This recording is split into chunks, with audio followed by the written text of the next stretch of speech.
November 1st of 2007, manga author Shinichi Sakamoto comes out with a series called The Climber.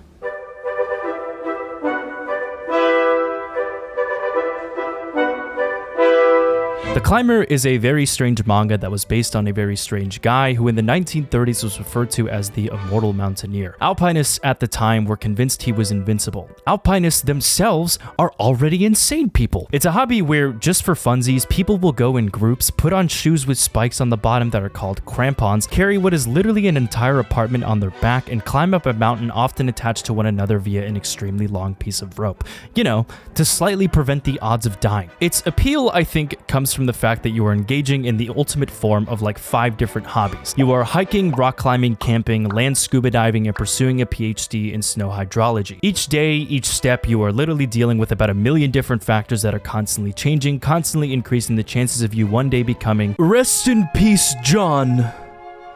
He was pretty fucking weird. But then so why do so many people bother with this hobby? Why is it that every time I see footage of Mount Everest, it is the most overpacked group of insane people spending 2 entire months trying to reach the summit? Well, the answer can be summed up in 2 words. Rich egotists with way too much money and free time. So like 8 words. But then this all brings us back to the 1930s, a time that was pre-Netflix, pre-TED Talks, pre-ghost-written self-published Amazon bestseller autobiographies, pre-any social incentive to risk your life by climbing tall mountains. A time where alpinists were simply just granola people on steroids. And so now imagine that, and then imagine someone actively trying to make the sport even more dangerous. That is the Immortal Mountaineer, aka Kato Buntaro. In his early 20s, he had become known for going on these insane escapades where he'd ascend some of the highest mountains in Japan like Mount Yari all by himself. Soon after, his name started reaching the local newspaper about climbers spotting this mysterious figure that was ascending these mountains at extremely fast rates. This is considered to be extremely dangerous because mountaineers have to be very careful about what pace they ascend their routes. Once you reach an elevation of over 8,000 meters, it's often advised to stay at this level for a day or 2 in order to avoid altitude sickness. You can't just any % speed run Earth. Years later, he came across a crew in the Northern Alps that was being led by another mountaineer named Nakamura, who had told him, "Mate, you're living on borrowed time." This then led Kato to write out an entire manifesto in response, a 744-word essay explaining his reasoning for why he decided to pursue mountaineering in this way. In his words, he wanted to think of himself as an Alpine Alleinganger, a German word for a guy who was willing to take the life-threatening routes that hadn't been discovered yet, as opposed to the ones that had already been cleared out by others in the past. He also mentions that he just didn't want to invite anyone else into what he'd call his search for truth and knowledge, because he believed it would distract him from that process. Then saying this: "Why climb mountains? I climb because I want to climb. Surely it's a good enough reason to climb if one is moved to do so by some irrepressible instinct of the spirit." But even after making this manifesto, 2 years later, he finally took Nakamura's words to heart. Whether it was because of his recent marriage or the fact that having a partner was a requirement to take on harder routes, it's not exactly clear as to what changed his mind. All that we know for sure is that for around 2 years, he finally began to make his ascents with another climber named Yoshida Tomihisa. And then in January of 1936, the 2 of them went on an attempt to revisit the summit of Mount Yari, and that became the last time that anyone would hear from the Immortal Mountaineer. Not much later, it had been confirmed that Kato Buntaro had tragically passed away at the age of 30. All that was left to commemorate him was a memorial placed on the upper floor of a library in Japan, a stone engraving, and a manifesto that he had written explaining that the reason why he was out there risking his life was purely because of an irrepressible instinct of the spirit. That was all Kato Buntaro was ever remembered for 70 years. Until one day, a guy named Shinichi Sakamoto decided to retell his story. Instead, he is now remembered for artwork like this. Artwork of psychedelic body horror, ice dragons, cloaked warriors running away from baby-eating gods, pirates, zombies, and the most bizarre abstract depictions of anxiety that you'll ever see in your life. Kato Buntaro is now remembered by a manga called The Climber. And some of you might be asking, how did this happen? Which is a really great question, Nathan. Context is an important thing, and context will be given right after I pay my rent. Special thank you to Opera GX for sponsoring this video. Are you tired? I was just wondering if you were tired. Opera GX is a software for gamers that's designed to optimize the use of your computer. As someone who owns a pretty high-end PC setup, I get sick and tired of the fact that Firefox and Google Chrome tend to use up all of my RAM usage. I don't think it's cool that whenever I'm watching Messin Pembersi Kolam Renang #viral #for you page #green screens on another tab, all of my RAM gets used up. And do you want to know a pretty nifty solution to that? Opera GX. They specifically have a feature called GX Control that allows for you to cap both your memory usage and also your CPU. They even specifically have an import tool that allows for you to transfer all of your data from your previous browser, like your history, your passwords, and any cookies. It's also completely compatible with Google Chrome extensions in case you're a person like me who happens to have 4 different versions of AdBlock. It's also a software that allows for you to mod the ever-living shit out of it. They have a Naruto theme, a JJK theme, a Minecraft theme, a Saul theme, a Giga Chad theme, a Josh Hutcherson theme? Okay, so apparently when you type anything in on the Josh Hutcherson mod, it sounds like this. Which are just lyrics from Can You Blow My Whistle, Baby? When I open a tab, it sounds like this, and when I close it, it sounds like this. You can add custom keyboard sound effects, custom tab opening sound effects. You can make it whatever color scheme you want, although I know if you're a guy, you're probably just going to use black and red. And you're also free to disable and enable whatever feature you think is necessary. Personally, I decided to end up using the Vagabond one. Make sure to use my link in the description at operagx.gg/Alex. And if you don't, I'll wish bad things on you. I didn't put anything clever for that part of the script. Originally, The Climber was going to be worked on by 2 people. The illustrator was going to be Shinichi Sakamoto, and the writer was going to be Yoshiro Nabata. But after their first year, Nabata decided to dip out. Now, is that the world's biggest coincidence? Yes, but it is also because of this that the manga suddenly goes through a massive drastic tonal shift. At first, it's like one of the most generic things I've ever seen. I sometimes like to imagine that the initial creative direction that they decided to go with it was just take a popular sports thing and then replace thing with rock climbing. So for example, they write in this bully, except in this case, he was written to be a rock climbing themed bully. So he goes up to people like Kato and the other students, and he just decides to grip them, I guess? Kind of like that one kid in elementary school who would go up to you and rip your forearm and be like, does this hurt? Ow. If it hurts, you're a pussy. They also tried to introduce Kato as this like shy, mysterious transfer high school student who ends up randomly being interested in rock climbing. He eventually joins the rock climbing club. It obviously turns out that he's a savant, and then all the stars align for this to become just like any other sports manga. Tournaments, bullies, high school crushes being like, oh my god, Kato! And themes about how friendships cure cancer. Nothing wrong with that, but also nothing special either. Yet still, at around chapter 30, the writer decided to quit. The writer could not be fucked to continue this story, so he left the artist all by himself to figure out where to go from here. This probably sucked a lot. It sucks to now have to double the workload, especially in a circumstance where it's likely for a publisher to discontinue your series. But it was a circumstance that also meant that Shinichi Sakamoto would be given full creative freedom with the story. So, in the manga, he decides to scrap everything. The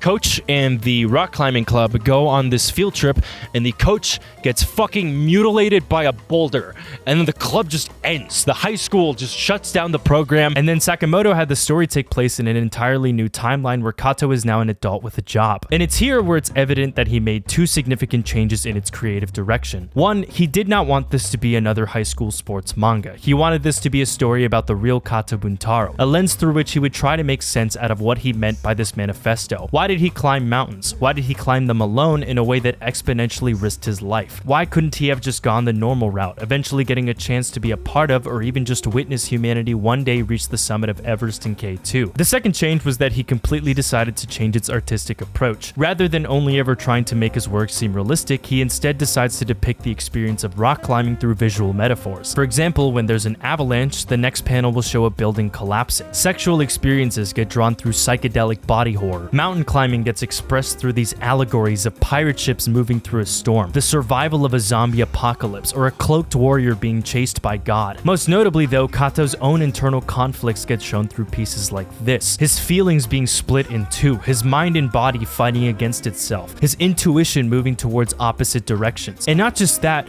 when Sakamoto was left by himself, he also ramped up the frequency of double spreads. But really, who's counting that? I was. The first 3 volumes have an average of around 0.52, and then the following nearly tripled at 1.43, which is insane. I feel like when you're forced to work double the workload, you don't then decide to double that workload. But why even bother mentioning that? Why go out of my way to even try to count double spreads? You see, double spreads are something that are usually conserved for its most important moments of a chapter. It's the author basically trying to shake you by the shoulders and be like, look at this, like, please, look at this moment. They're special because they also serve as visual proof of an author's efforts. I'm a guy who can barely draw a circle, but even I can imagine how hard it must have been to make a chapter like this. I can imagine that the creator of this had to spend hundreds of hours cramped up in an office space, speedrunning his way into carpal tunnel to be able to tell this story. Every line, every bit of shading, detail, stroke, technique is a landmark of its maker's history. And it was through all this that I came to realize how unique of an experience it was to read a manga like The Climber. After Nabeta had left, the main focus of the story would then revolve around the main character training himself to one day be able to take on the summit of K2. The Moby Dick of mountain climbing, the Sisyphus of mountain climbing, the Bale to Egon of mountain climbing. And rather than focusing on the actual logistics of how he was going to get there, it instead is more concerned about exploring the origin of that feeling. Why did Kato Buntaro desire such a thing in the first place? What does he seek to find at the top of it? And I think it was through this line of thinking that led Sakamoto to put himself up for this challenge. The pursuit of having to work 1,000 times harder to one day make something that's now considered to be one of the most visually stunning pieces of fiction to ever come out of this industry. What The Climber is about at its core is a story with 2 journeys. One is of a mountaineer trying to find meaning through the summit of K2, and the other is of an author trying to seek that meaning through the process of making his story. Comic books that have the prettiest art aren't just eye candy. They are a beautiful and unique case where they serve as visual proof of a person's efforts. When an artist is able to achieve greatness, we are looking at the aftermath of someone choosing to run thousands of miles in pursuit of a finish line that they can't even see. When at its best, they are the result of someone pushing boundaries, pushing past what the industry or anyone expects of them. Comic books that have pretty art remind me of Kato Buntaro. So why not make a dumb little video about that? Now, I'm gonna be fully honest here. I was totally planning on this just being a cutesy video about comic books that I felt like were kind of pretty. It was gonna be a nice, soft little 20-minute video, and then I got to be like, ha! Look, guys! I can actually make things without it taking me several months and having it remove a part of my soul, but for reasons that are now clearly evident by how long the timestamp is, that did not end up being the case, because instead of making a video about comic books that I felt like had pretty art, it is now a video essay of me trying to answer the question of why the fuck do people climb mountains?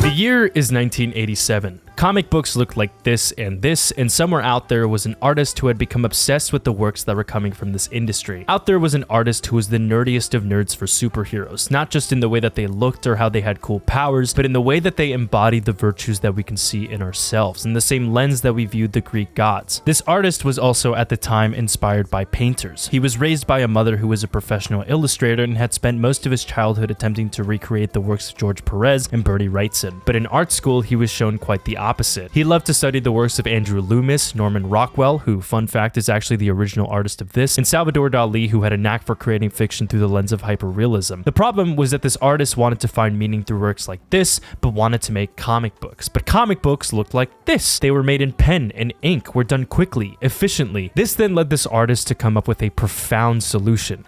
Me plus paint equals shit that will look cool as fuck. He believed that what these painters had made were no different from what the superhero comic industry was trying to do. In his words, superheroes weren't heroes because they were strong, they performed acts that looked beyond themselves. He wanted to be the first one to approach these stories in its most believable shape, not just in the way that they looked, but in the way that they reminded us of a friend, a teacher, a neighbor, wearing costumes that aren't additional 3D objects, but an extension of their own skin. By the time 1990 came around, this approach began to lead to a couple job opportunities here and there. But most notably, his name began to start making its rounds through the industry after his work on a comic called Marvels, a 4-part series revolving around the Marvel universe from the perspective of a regular photographer. And then by 1996, he begins to work on a series called Kingdom Come.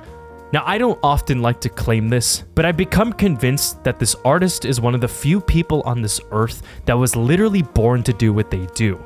The name of this artist is Alex Ross. who hasn't been showing up to any of the Alex meetings. Mark Waid in Alex Ross's 1996 comic book takes place in a world that's become fully accustomed to the ecosystem of superheroes. They're in theme parks, restaurants, they're commercialized, governmentalized, not a real word. They're political leaders, they're soldiers, employees. They are every day clocking in at work to go shoot laser beams in the middle of the city in hopes of saving the world. It is the meme, man, it sure would suck to be a regular accountant there, turned into a real thing. It's a story where Batman, Superman, Green Lantern, and Wonder Woman are now morally conflicted people who are now forced into great positions of power, to an extent where they've gone past just being people and instead are now perceived as mythological beings. What I find to be objectively hilarious is the fact that they also introduce these characters in that kind of way. In the realm of Earth lies a guardian angel who rights even the most harmless of wrongs with lightning speed. He lives between the ticks of a second. He is the Flash. Another takes refuge high above the Earth's surface, his self-made emerald city twinkling in the night like a verdant star. They call him the Green Lantern. And then there's Batman. He's... Where is it? Where's the candy bar? I know you took it, son. Take it. Where is it? Where is it? Arresting high schoolers. All to make the point that they hold power beyond just their physical form. Evil isn't scared because it's seen Superman, it fears the possibility of him ever showing up in the first place. It's a big reason why in the story he ends up retiring to stay as far away from civilization. The original members end up being split between whether or not they should embrace their role in having so much power over Earth's war and politics, and I think the panels that best help us imagine this concept of what it's like to live on an Earth that's filled with a bunch of nuclear red buttons comes from the fact that Alex Ross drew these compositions from the POV of an everyday person. Page 18 is a perfect example of this. These are weapons of war morphed into humanoid form, flying around, shooting beams, missiles, flames, throwing each other around at 100 miles an hour, destroying everything that stands in their way in the same way people like us have crushed an ant wall on a walk. This is the real terror of what it's like to be a normal human alongside superheroes. Not just because death beams are being shot around like confetti, but because when you look at these panels, you can't even tell which one of them are supposed to be the good guys. It's fucking awesome. I love the shit out of this comic. It not only begs the question of how humanity is supposed to be dealing with this much power in its hands, but also of whether or not the goal of making progress is simply just regression given to us in a different shape, which, mind you, is all being told to us from a fucking teleporting priest tagged alongside MF Doom. And while a lot of that credit can and should be given to Mark Waid for the writing that was put into the story, I also think it cannot exist without the work of Alex Ross. He is and should be the only person crazy enough to ever consistently attempt to do an art style like this. Even the way he draws faces is something that you don't ever find in this medium. For example, in issue 2, it becomes revealed to us that the US government has come up with a plan to get rid of all super beings by sending them into a civil war. Not long after, we find out that it's all being funded and executed by Lex Luthor. They then hear the news that Bruce Wayne is willing to tag alongside him on this plan. Bruce shows up to the board meeting, comes up to Lex to go shake his hand, and then we see this panel. On the side are Bruce's most trusted allies, staring at Lex with expressions that can only be described as their best attempt at a poker face because they're signing a contract with literally evil Johnny Sins. And in the middle, you see Bruce smiling in a way where you can't really tell if he's either on board with the superhero genocide plan or if he's about to backstab him. All that we know for sure is that he looks like he's 4 steps ahead of everyone else in the room. This is not something you'll often ever see in the medium. When someone is shocked, they are visibly shocked. When they're scared or angry,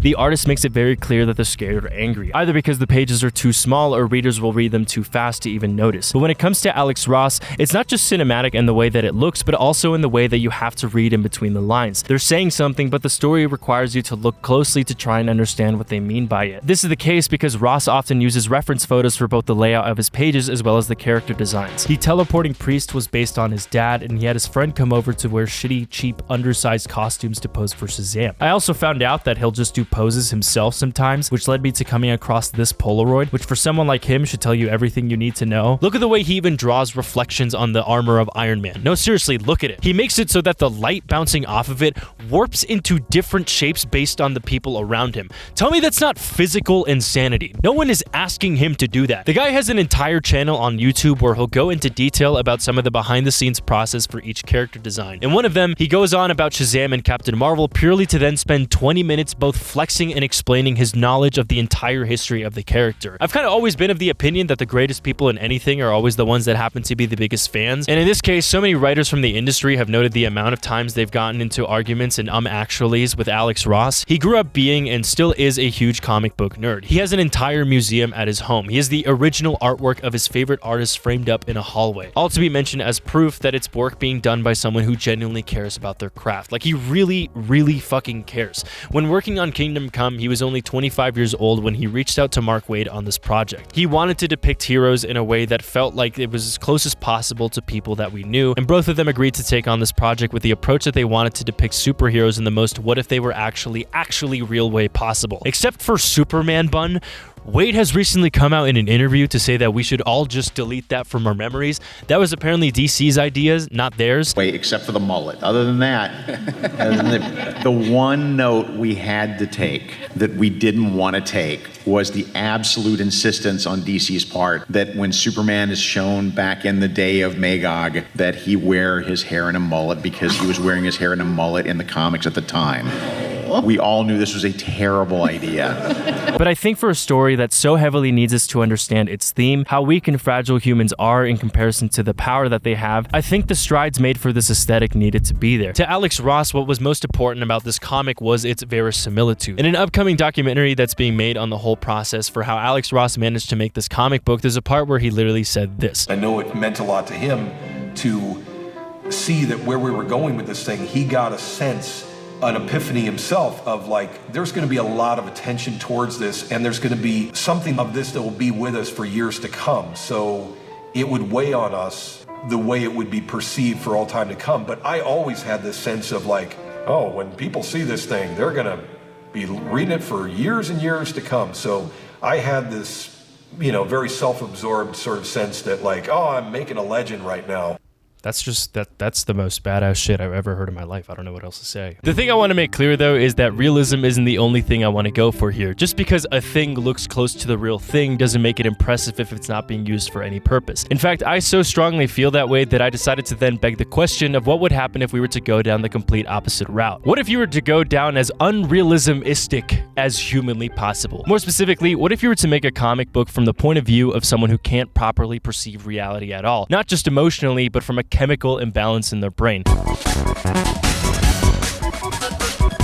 Dave McKean is a painter, abstract artist, bird enthusiast, and a fourth adjective who was hired by DC in 1988 to work alongside Neil Gaiman on a series called Black Orchid. Before it ever even got released, they were planning on axing the series entirely in fear of it selling fuck all, but after McKean had showed them what he had done with the artwork, they completely changed their minds about the release. What was originally supposed to be a caped pink chameleon hero who, according to Wiki, has a main ability where she transforms into background female characters was then turned into this. The series still ended up being short-lived, but after this, I think both Neil Gaiman and Dave McKean had a moment with themselves where they looked at each other and were like, dude, bro,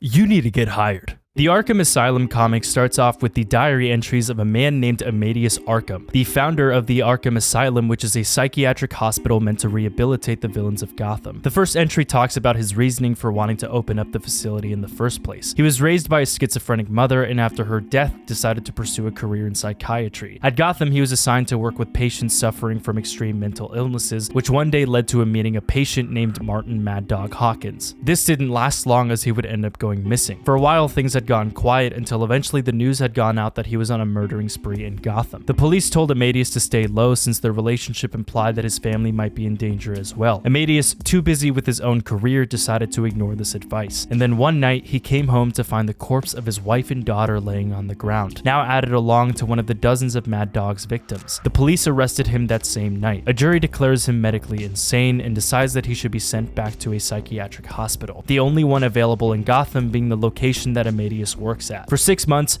Mad Dog gets assigned to be treated by Amadeus. He proceeds to spend every session going into great detail about each event, what weapons he used, how he went about it, all joyfully explained to the man who was the husband and father of the two victims. The journal entries proceed to go on about how this part of Amadeus's life had begun to make him lose his sanity, and then one day, in the middle of a session involving an electroshock therapy machine, Amadeus decided to set the device to overdrive, burning Mad Dog to his death. The hospital reported it as an accident, and the following following entries devolve into Amadeus confessing that this did nothing for him. All that was left was an overwhelming feeling of emptiness. The killing may have been seen as just by a court of law, but nothing was changed by this. Nothing was solved, nor was anyone helped by this incident. All that happened here was a result of Amadeus's malice. This became the moment where he came to the conclusion that he was going to use the house that was handed to him down by his mother to open up the Arkham Asylum. He was left with the choice of either looking at a man like Mad Dog, cursing his name until he laid his last breath on this earth, or he could be the one to try and find a cure, a solution to treating these people in hopes of ridding this world from evil. The story then alternates between this timeline and one that exists 70 years later, where the Arkham Asylum has now become a home for where the villains of the Batman universe get sent to. The Joker, the Lizard, Two-Face, and Scarecrow, but I've got to be fully honest here and admit that I only managed to pick up on all this after reading this story multiple times. It's difficult to follow, both narratively and visually. As I just mentioned, it's constantly alternating between these unwell diary entries and a Batman who's experiencing what I can only describe as a god-awful acid trip. When you see the Joker, there's not really a clear silhouette to his appearance. You can't really point out where his design starts or ends. It's almost like you're staring at the idea of him. The story then goes on to explain how it's possible that the Joker was born with a condition that forces his mind to live in a constant state of supersanity, like a roller coaster that can only move forward at 1,000 miles an hour. A doctor goes on to elaborate how this might be the source of his behavior, that early on he had to make the decision to either be destroyed by it or to embrace it. In another scene, there's a part where we get introduced to Two-Face, who's depicted as a man in fear of his own morality. In this version, they explain that he's not flipping a coin to be like, how shall I inconvenience this man in spandex today? He's like that because his mind doesn't want to open itself to anything other than binary decisions, which then gets followed up by this panel. It is so fucking cool. Some of the panels even purposely look like Polaroids with the subtle camera blur and extremely high exposure. You know how when people talk about dreams, they describe it as a version of real life but with some of the settings on the physics being skewed? When you're running, it doesn't feel like your feet are touching the ground. It's like as if you're gliding against pavement in slow motion. When you reach to grab something, it's right in front of you, but it's almost like as if your hand, no matter how hard you try, just phases through. That's what it's like to read this comic. It's giving you things but only just the idea of it. This also gave me the random thought that statistically, at least one of you right now is watching this while high off an edible that was a little bit too strong. Hey Brian, I called the cops on you.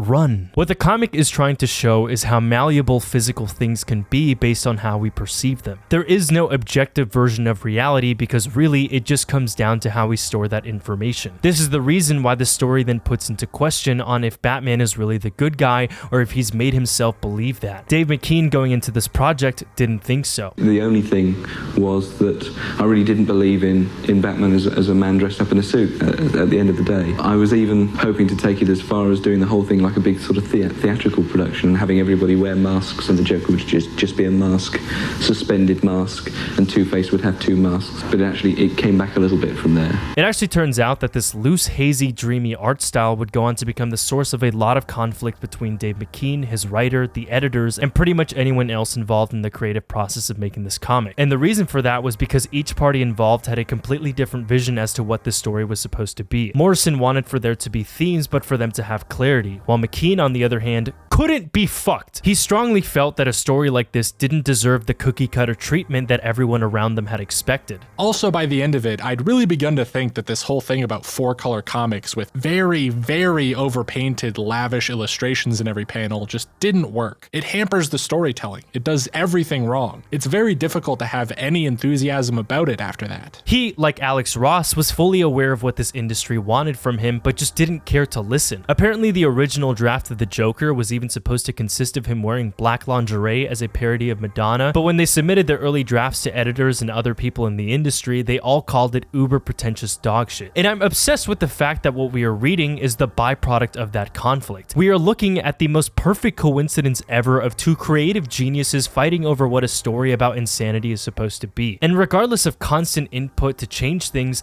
McKean had no interest in fulfilling those needs. He's not asking you to make sense of the story. He's not asking for you to follow along and come out of it with an explanation. He simply decided to depict the story in a way that made sense to him. I like to believe that Alex Ross and Dave McKean are two people with opposite approaches that ended up aiming towards a similar goal. They both worked in an industry that they themselves decided to seek something that was beyond what was expected of them. And I can't help but feel like there's a part of me that wants to understand why. What is it that they're trying to prove? What do they hope to achieve by constantly going against the input of others? What psychopath decides to only ever make comic books with gouache? Do you know how fucking hard that is? It's gouache! Why do we as human beings feel the need to do that? No, like seriously. Between the years of 2006 to 2011, a manga author named Haruko Ichikawa had worked on about a dozen different one-shots. All of them were weird. All of them revolved around her strong desire of wanting to make fiction that expressed its themes through biology. Sometimes there was incest. She came from a background of working as an editorial designer for a company before working on her own stories. This approach early on helped her a lot on figuring out how good design is able to guide the eyes on where to look. It also had a clear influence on the way she'd present her values, using negative space as a way to invoke the mood of her stories. Stories that would usually revolve around humans being treated like the game Spore. What I love about her work is the way that they all seem to take place on an Earth that grew to have a couple different rules about its nature. What if plants, if taken care of correctly, could grow like a human? What if lightning wasn't just electricity and actually had thoughts? What if you could slightly tweak the evolution of beetles to become more like us? What if you were a baseball player with a damaged rotator cuff, you wished upon a star to have your arm fixed, that shooting star then morphs into a clay doll, you then raise that clay doll as if it were one of your children, and then it sacrifices itself to become a new part of your body for you. Okay, maybe you didn't find that to be strange. So how about this? What if you were to one day eat a shellfish and then the mollusk crawls inside of you to use your body as its new shell? Your career as a marine biologist then consists of you embracing the fact that your body is its shell and now produces pearls that your brother takes out of you from your legs. I don't even know why this one has incest. Haruko Ichikawa, by all means, has a strange mind. I love it. I love the way she writes humans as if they were just any other blob that stands on this floating piece of rock. Her characters are doctors, scientists, visionaries with a great purpose who are then next to people who die in these really silly dumb ways where it's like, oh my god, what happened? I just mold. Her short stories were weird, but they were excellent. They were stepping stones that would eventually lead her to make a masterpiece, a story about a gem that causes the end of the world. Land of the Lustrous is about many things. It's about moon people that fight gemstones that fight snail people, and barely anyone seems to have a clear answer as to why. All of this gets told to us from the perspective of the main character named Phospholite, who I am just now discovering as I write the script is actually called Phospholite. So Phospholite wants to put an end to this war. She is sick and tired of seeing her fellow gem people get annihilated by moon people. So she decides in the first chapter that she was going to do whatever it took to come up with a solution here. She wants to be strong but isn't, and that's because she's made of phospholite, which is actually one of the most fragile minerals to ever exist. This means that every time she's attempted to contribute to this war, she breaks apart into pieces. The solution she comes up with is to then replace different parts of her body with stronger material. The only downside being that her material is also what makes up her identity, meaning that for each bit that she replaces, she also begins to lose different parts of her memory. Progressively throughout the story, we watch phospholite change drastically, eventually becoming something that's unrecognizable from the bubbly, ambitious character we met in the first chapter. Its theme is pretty clear from the get-go. How much of yourself are you willing to lose in pursuit of your own desires? Should we do things in consideration of the people around us, or should there be somebody who steps in to completely reconstruct that system? But what I love is the way we as readers are visually told the mood of that. The negative space gets used in like a million different ways. At times it's used to show how opposite the surrounding world can be in comparison to our main character. Other times it gets used really cleverly, like in this panel where it's conveying motion through the removal of the white space around her. It gets used to express loss. It gets used to express hope. It's almost like as if you're reading an experience where the main character begins to view the world through an abyss, a tunnel that's forcing her to move forward in only one direction. Even just in general, Haruko Ichikawa has always been excellent at prepping for her compositions. For example, in its first chapter, there's a part where a character goes outside of the panel's box to guide the reader to the next page where you can see the aftermath of this motion. It's a manga that just looks so deceptively simple. The moon people are all clearly inspired by Buddhist symbolism in a way that looks so beautiful yet inflicts so much terror. And then there's just parts like this where maybe this is a matter of me being dumb, but my brain genuinely cannot comprehend how someone is able to draw metallic liquid and then make it feel like it's metallic liquid. This now leads me to the part where I, once again, do things that cause me to delay my upload schedule. After I finished my video on Inoue, my YouTube algorithm obviously was still flooded with content that revolved around him. One day, I came across this video of a professional illustrator talking about how she had been studying his technique alongside other masters like Miura, Yusuke Murata, how Witch Hat Atelier was made, basically an entire channel that specializes in both teaching and also sharing their learnings about pen and ink illustrating. That person's name was Chloe Gendron, and I decided to reach out to her and ask if she could explain some of these things to me and my artistically challenged brain. And by pure coincidence, it turns out that Shinichi Sakamoto actually follows her on Instagram, not because she was an illustrator, but because before that, she used to post content on her mountaineering journeys.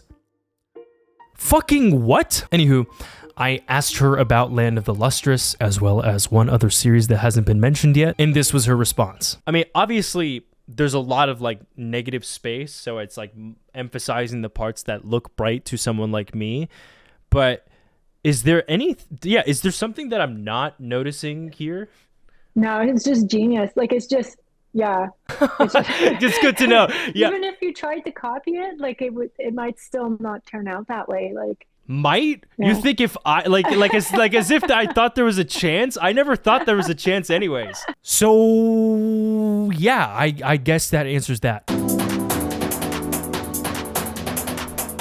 Around last summer, I made the decision to work on a recommendation video where I read a bunch of manhwa. I fucking hated making that, but what kept my sanity together was that it was also the video where I used it as an excuse to figure out Blender, a software that has kind of become the universal thing for people to say, yeah, I will totally get around to that someday. But in my case, someday ended up being the day that I realized I was the inventor of a premise that I really fucking hated. The thing about Blender, and the reason why I think everyone struggles so much with getting into it, is that it has a fairly high skill floor and an even higher skill ceiling. A ceiling so high that I'm pretty sure it might just be the sky itself. It honestly took me a week to even just figure out how to do these 3 steps. How to move thing, how to move my camera, and how to make thing big. But the reward after getting over this bump was insane. I went on to learn how it's also a software that can make the simplest things look so impressive. It's why you often see people talk about the donut tutorial and come out of it with a rendering that looks like you have been working as a VFX artist your whole life. I, however, decided not to go with this approach. Instead, I tried to learn it by figuring out how to make this bookshelf that you have probably seen in some of my previous videos. I went to a Barnes & Noble with a camera, took a bunch of photos of the shelves, and I'm pretty sure most of the people around me that day either thought I was a serial killer or a serial killer. It's because of this, though, that in the last year, I've come to both notice and appreciate when a mangaka has also recently gone through that journey. The first time I ever noticed it was in the later chapters of Gantz, where a lot of the boss designs would be the byproduct of mixing 3D compositions with digital artwork. Even before then, a lot of mangakas have been using CG as a way to create their background architecture. A great example of this was when Akira had come out in 1982, but then by the late 90s, some artists wanted a bigger waft of this CG crack that people were smoking. Hiroya Oku, the same guy who later made Gantz, decided to go haywire with this technique in his manga called 01. Even the sequel to Ghost in the Shell, where apart from all the porn that used to be in its original manga, also tried to go haywire with this approach. But then in the early 2000s came a mangaka named Inio Asano, who took a couple steps back to refine his craft on this. In most of his early works like What a Wonderful Day and Solanin, he would mostly just work with characters that were drawn in his art style and then place them into hyper-realistic settings. Whether it was intentional or not, I think this technique ended up fitting his writing like a glove made out of soft kittens. Asano's stories, for the most part, always took place in these really human, mundane settings, giving us insight about ourselves through the lens of a fly on a wall. In 2007, his name really began to start making its rounds after starting Goodnight Punpun, where I think he really began to have a knack for it. It's here where we also began to get a lot of insight into his process for this. His staff would go around Tokyo taking reference photos, bring them into Photoshop, and then digitally move around the assets to shape out the settings of its story. And like a glove made out of soft kittens, you know, at first I thought that would be a description that made sense, but now I'm just realizing it's kind of morbid. The result of that was a story that follows a cartoon bird learning to deal with his own trauma. But then a year after he had come come out with the last chapter of Punpun, I think Asano had a moment with himself where he decided that he really wanted to spice things up on his approach to making manga. It was clear that he had become known as an artist who had mastered the use of incorporating real-life photos and CG into his artwork. But now we had Blender, now we had Maya, Houdini, Cinema 4D. We had a shit ton of tools that could prevent us from the recreation of things like this. And so I think it was at this point where Asano had decided that he wanted his next manga to be something new,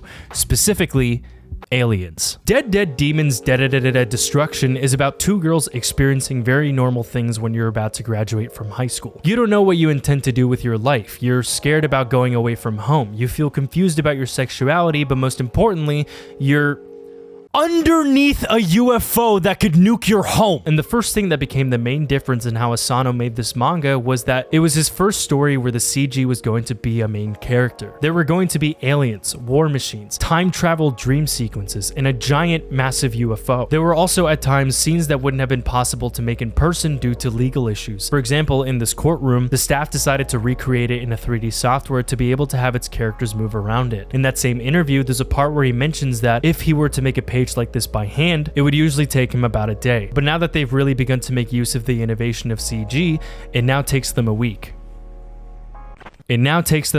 These guys spent months, years studying how to do this in order to come up with a solution that takes exponentially longer than if it were to be done by hand, which probably sounds like the dumbest thing you could possibly do, but I would actually make the argument that it was worth it. Without it, this manga never would have been able to have panels like this, or this, or this, or this, or even moments like this. It objectively wasn't a better approach to making this manga. It took Asano 10 years to be able to finish its 100-chapter story. But on the other hand, I'd like to propose the counter argument of, isn't it also cool as shit that they got to work with a UFO that was a giant 3D asset that they could move in whatever angle they please? Or even for a panel like this one in chapter 38, where one of the characters enter a dream sequence where they can see all of the alternate timelines of their universe. That by hand would be one of the hardest things to ever make. But on Blender, it's actually really simple. All you have to do is take a bunch of rectangles, click on their sides, and then assign that face onto whatever image you want to put on them. It's even said that in his most recent manga, the plan is to have its story take place in an entire 3D map that the characters can all simply just traverse through. But what I want to understand is why the hell would somebody ever go out of their way, go through so much labor and effort to be able to make something like that? Well, I think at its core, it's because what's always been most important to Asano's story is the ability to make them mirror the way we behave. He wants his bland, weird characters to reflect our own impulsive, non-rational way that we choose to do things. What was most important to Asano's stories was its verisimilitude. Listen,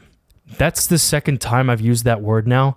Let's just pretend for 6 seconds that a guy like me is allowed to say it, okay? I think what Asano does is write his characters in a way that intentionally feel like they're bland. In a story like Solanin, you meet Mako, who, after recently dealing with the death of a loved one, comes to realize that there is no such thing as a happy ending. All that one can ever really do is come up with their own. In Punpun, some fucked up things happen, and by the end of it, Punpun comes to realize that all he can do is return back to the people in his life that are no different from him.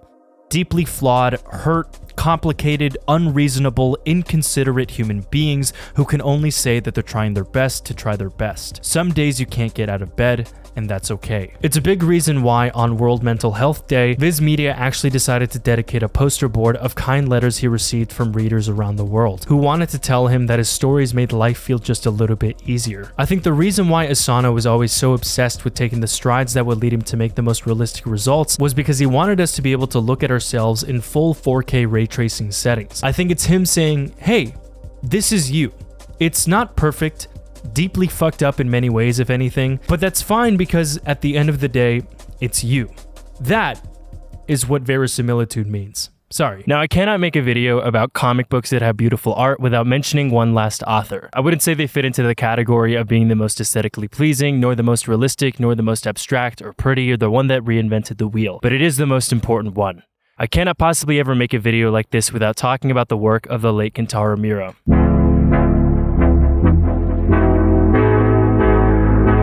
When I think about people who have climbed mountains, I think about Berserk. To me, it's the definitive piece of media for something that just screams pure effort. It's special in the way that everyone, regardless of what background they're coming from, have all come to acknowledge that it's the work of someone who is willing to bleed for their story. And it's even more important to consider the fact that it all started in 1989, where there was no access to digital tools or shortcuts. Every line, every bit of detail and energy that's being conveyed is all coming from the work of someone who is willing to do whatever it took to relay a message to us. Like, look at this page. This is a panel where every horse, every knight, every swordsman has their own unique design and armor set. They are all posing, doing their own actions in a way that truly makes us as readers believe that what we are witnessing is war, is something that's relentlessly violent and chaotic. It's the world that the main character Guts lives in. And this goes on forever. Miura approached this story with that level of intensity all the way till the 364th chapter that he had worked on before his passing. It's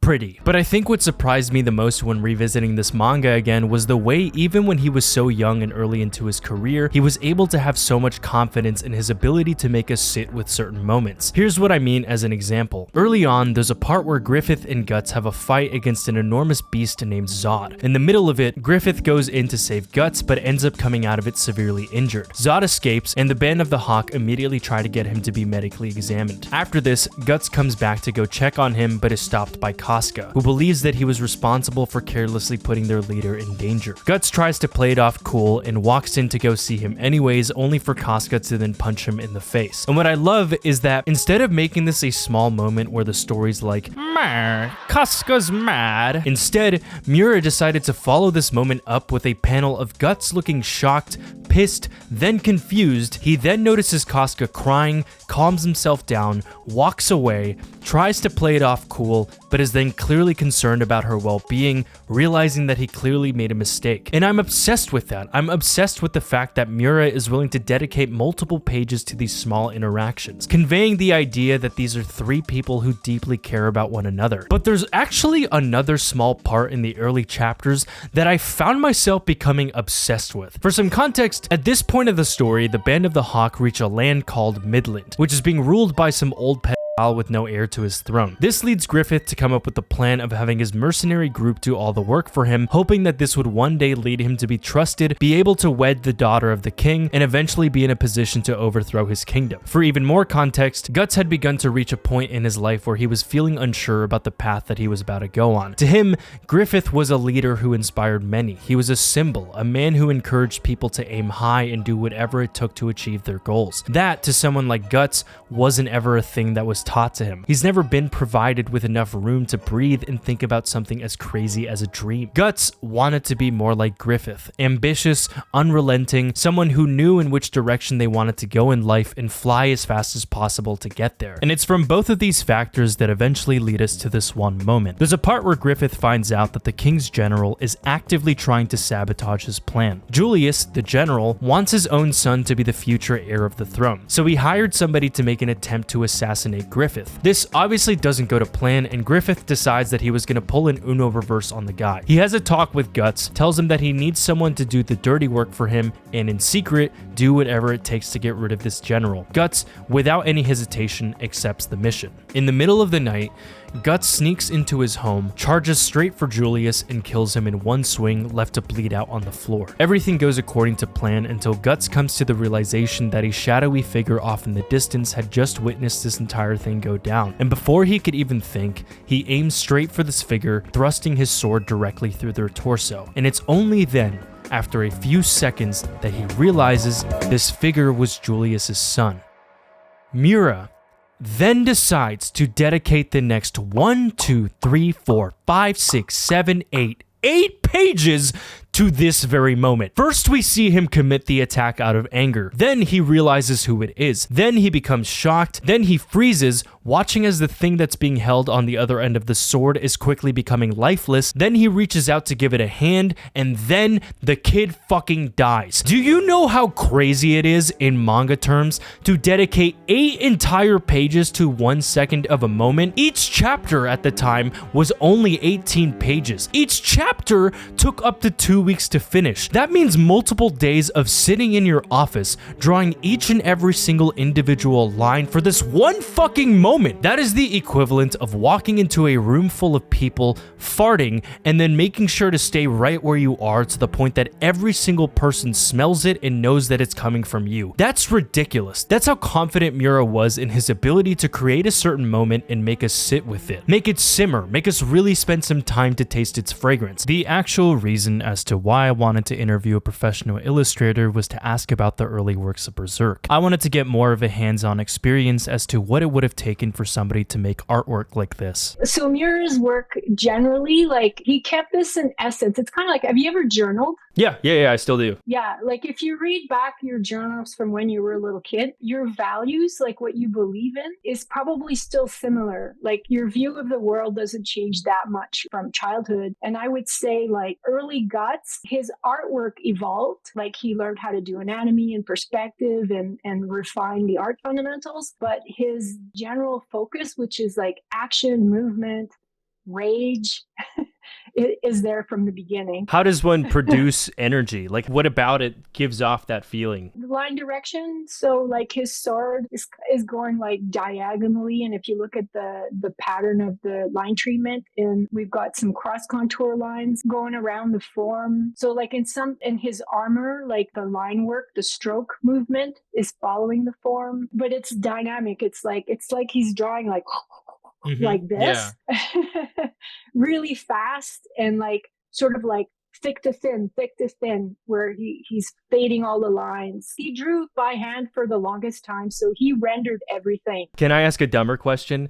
No, okay, go ahead. Is that hard? Like, is that? Yes. Yeah? Okay. Yeah, it's insane. It's insane. Like, this would take, I don't know, like I wanted to say 100 hours, but eventually he came up with like techniques and, digital, like it's not just assistance, like you have like digital brushes and you can do photo bashing and use like backgrounds and like there's ways of helping yourself digitally, but like not in here. Like he hand drew every single little texture-y thing. There was also a part in the interview where I showed her the dense war panels and tried asking about how long it would take for somebody to make something like that. This is probably like a super unrealistic thing to ask, but for the previous 2 panels, would you know of an estimate of like how long it could take somebody to make something like this? I wanted to say like an hour per square inch, but it really depends on the artist's speed and also the tools he was using. Like if he's using a dip pen here, which I think he is, which means like every 3 strokes you have to like dip in ink, clean your nib, make sure the ink is the right consistency, you do 3-4 strokes and then you dip it again. Yeah. It takes forever. A panel like that probably take him like 3 days or like 12-hour days. Why would someone do that? It's a very open-ended question, but because it's fun. Yeah. It is like you kind of lose yourself in the process. I see. And okay. It's super satisfying when it's done and you just go, yeah.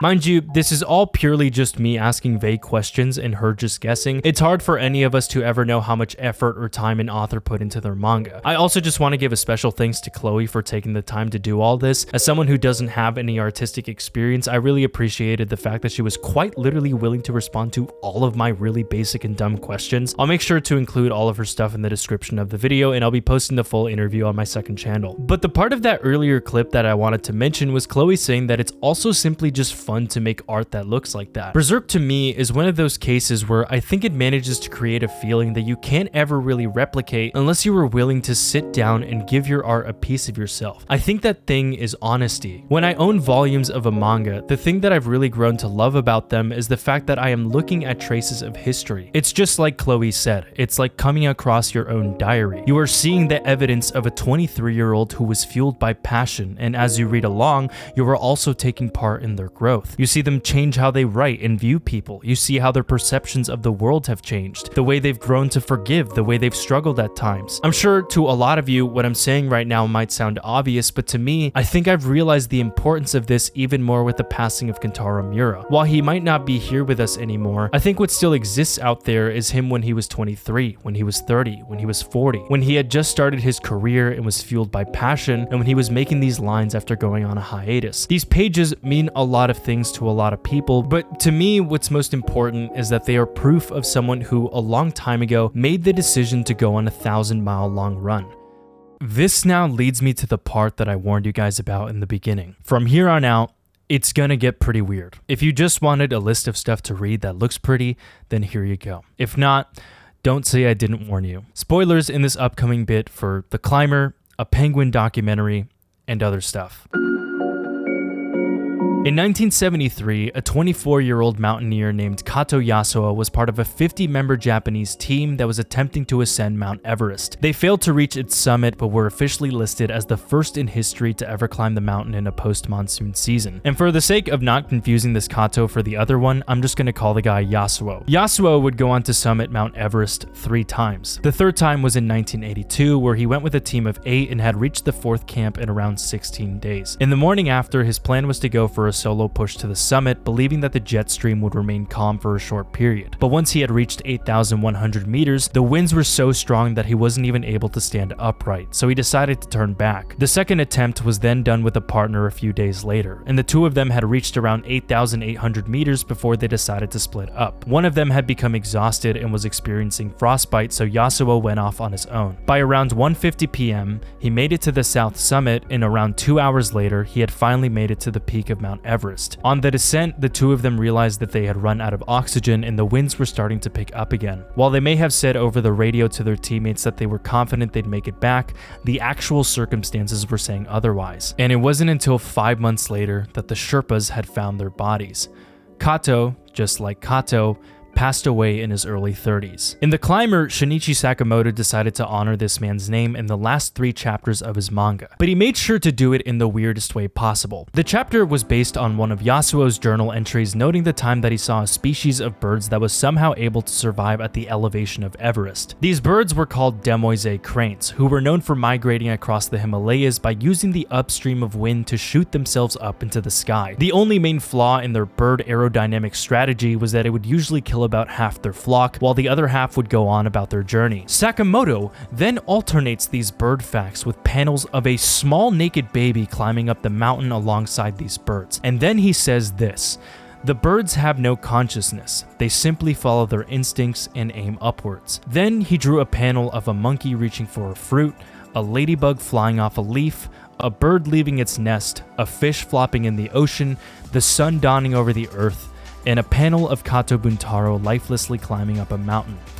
And to be fully honest here, I was convinced this guy was smoking crack. I didn't know what any of this meant, nor what it had to do with a naked baby, birds with suicidal ideation, or a bunch of random ass animals. I could not, for the life of me, make sense of this ending. But not much longer after I had read this, I randomly ended up coming across a video on YouTube that was called Nihilist Penguin. It was a clip from a documentary that was directed by Werner Herzog, who I am fully convinced is an alien wearing the skin of a human, and the moment consisted of Herzog asking a researcher who had been living with penguins for over a decade if whether or not a penguin was capable of experiencing insanity. Dr. Ainley, is there such thing as insanity among penguins? The reason why he asked was because at some point during his visit in Antarctica, his film crew noticed 7 penguins that were out in the open. 5 of them walked out to the open water. 1 of them went back to their colony, and then 1 of them just stood there. There was 1 single penguin that had no interest in doing either of those things. It instead began waddling straight for the mountains that were off in the distance. And according to the researchers, that penguin would, no matter what, try to do that every time, regardless of how often they would try to return it back to its colony. This is a penguin. It physically cannot fucking make it to the mountains. Yet for whatever reason, even though it's a penguin, it cannot help itself from waddling straight towards its death.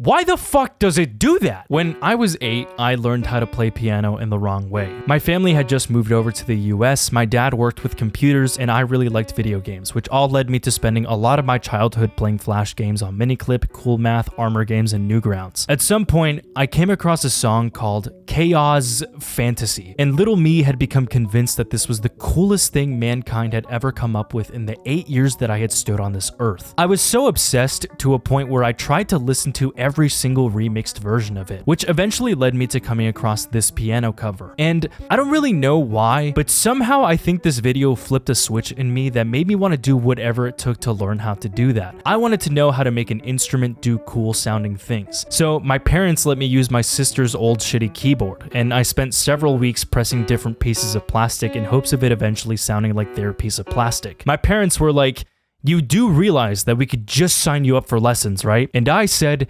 no. Rather than looking up how to read sheet music or any fundamentals about how to play, I proceeded to spend several more weeks constantly pressing the pieces of plastic. And after what probably could have been figured out after like 1 or 2 lessons, I finally figured out the pattern to make it sound like Chaos Fantasy.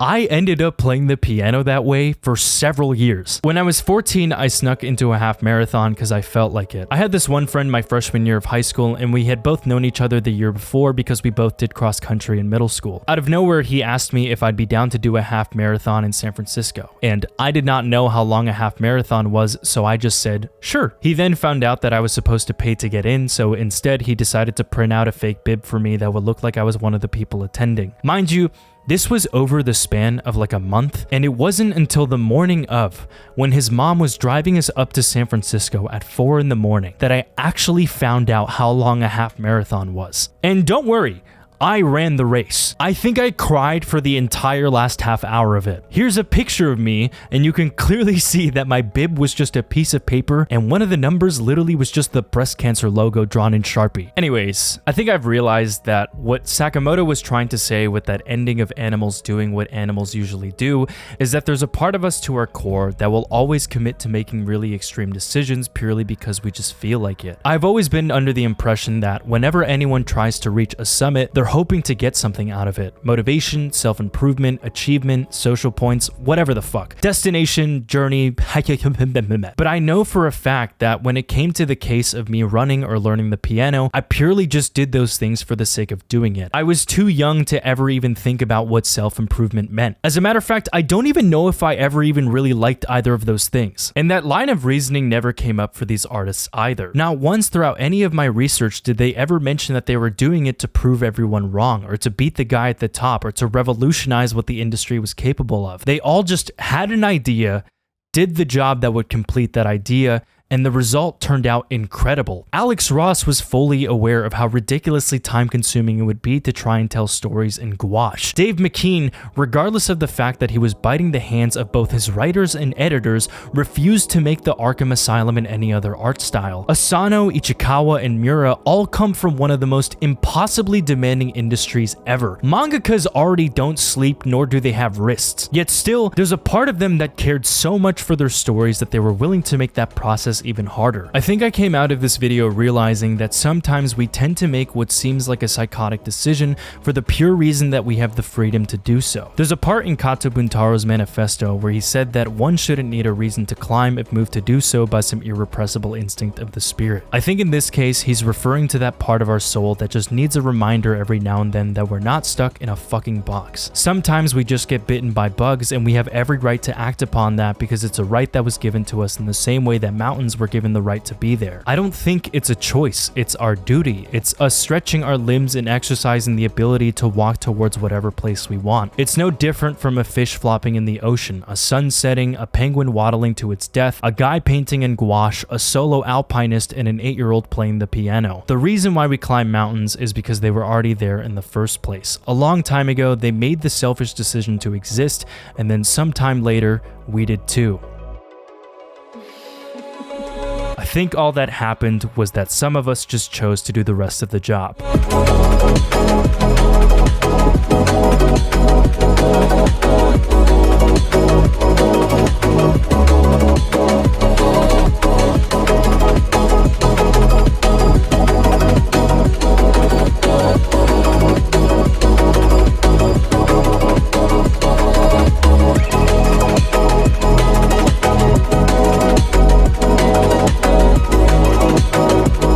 Hi, so you've unfortunately made it to the end of the video. That has to mean that you like me. There's no other way around it. And I just want to say that if by any chance you happen to really like me, I highly recommend checking out the Patreon. On there, I have all of my editing tutorials, video setup advice. I answer all questions through my Discord. I chat about my feelings on manga that I've been reading, and in exactly 1 week from now, I'm going to be having a stage call with